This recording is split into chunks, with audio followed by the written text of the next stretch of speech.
We're surrounded by all these systems that promise us instant, perfect answers. But what happens when our trust in them goes a little too far? When we start believing the machine more than our own two eyes? Well, today we're going to dive into a really powerful and usually invisible mental shortcut called automation bias. Think about how it starts. It's so simple, right? You need to know something, you ask your phone or your computer, and instantly, boom, the system just gives you an answer. It's clean, it's direct, and it feels completely effortless. And that answer, it just looks so official, doesn't it? It's presented on a nice, clean screen, maybe delivered in a confident digital voice. It feels reliable, like it's been cooked up from mountains of data and complex algorithms that we could never process on our own. So our brain takes a little leap. It just assumes, yep, that's got to be correct. And right there, that tiny little leap of faith, that's the exact moment our own critical thinking starts to take a back seat. That's the assumption that sets up everything we're about to talk about. So this brings us to the core idea. This hidden default setting in our brains, this mental shortcut, it actually has a name. It's called automation bias. And it's the whole reason we instinctively put our trust in automated systems, a lot of times way more than we should.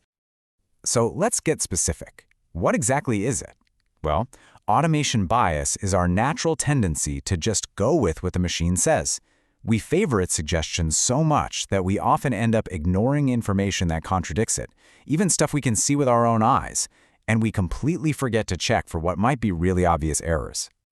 Which of course leads to the big question, why? Why is our brain so eager to just hand over the thinking to a machine?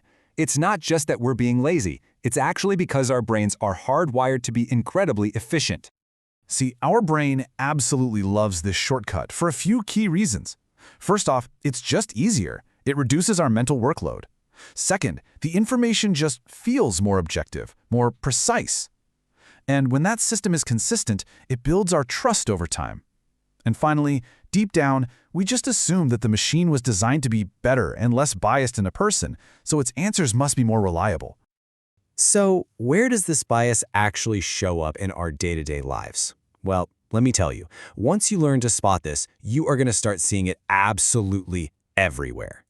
Here's the classic example we've all been through, GPS. Your own eyes see a road sign for a detour, or maybe you can see a huge traffic jam up ahead. But that automated voice confidently tells you, turn here. And what do? We turn. In that one moment, the machine completely overrides our own direct observation. And this isn't just about driving. This stuff is rampant at work, too. A piece of software recommends some kind of result, and because it looks all data-driven and scientific, that crucial next step, the human review, often becomes super minimal or just gets skipped altogether. Our confidence just shifts from our own judgment to whatever the computer spit out. And here's where it can get a little more dangerous. Think about a safety system. It's not showing any alerts, so we feel safe. We feel relieved. We start to believe that the absence of a warning is actually proof that everything is secure, and so we stop looking for potential risks ourselves. A wrong turn because of your GPS might just be a small annoyance, but what's the real price of this blind trust? When does this helpful little mental shortcut start to lead us down a truly dangerous path? This quote just nails the problem perfectly. When trust replaces verification, mistakes scale quickly.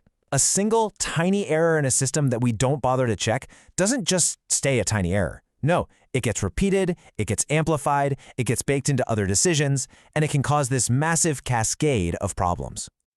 So what are we really risking here? Well, system errors go completely unnoticed because we've stopped looking for them. Our own critical thinking skills start to get rusty. We develop this blind trust that makes us way too slow to spot problems when they pop up. And maybe worst of all, it lets us off the hook. We get to shift the blame and say, hey, the system messed up, not I did. Okay, so that's the problem. But the good news is we can actually do something about it. We can fight back. So how do we reclaim our own judgment and build a toolkit for thinking smarter in this world full of automation? It really comes down to 4 simple habits. First, treat automation as your assistant, not your boss. It's there to help you, not to make the final decision for you. Second, verify the stuff that really matters. If an output is critical, you have to check its work. Third, keep your own brain in the game. Use the tech to add to your reasoning, not to replace it. And finally, number 4, question the silence. Just because there isn't a warning light flashing doesn't mean everything's okay. So what's the big takeaway here? what do we do with all this? It's really about changing our whole relationship with technology. We need to start seeing it as a new kind of partnership. And the key to making that partnership work is understanding this one crucial difference. Automation is amazing at making things more efficient. But efficiency is not, and never will be, the same thing as accuracy. Which leaves us with this final thought, and it's a big one. Clear thinking uses technology without surrendering responsibility. The goal here isn't to get rid of technology. It's to become a better partner with it, to combine its incredible speed and power with our irreplaceable human judgment. So the question I'll leave you with is this: where in your own life might trust have quietly replaced verification?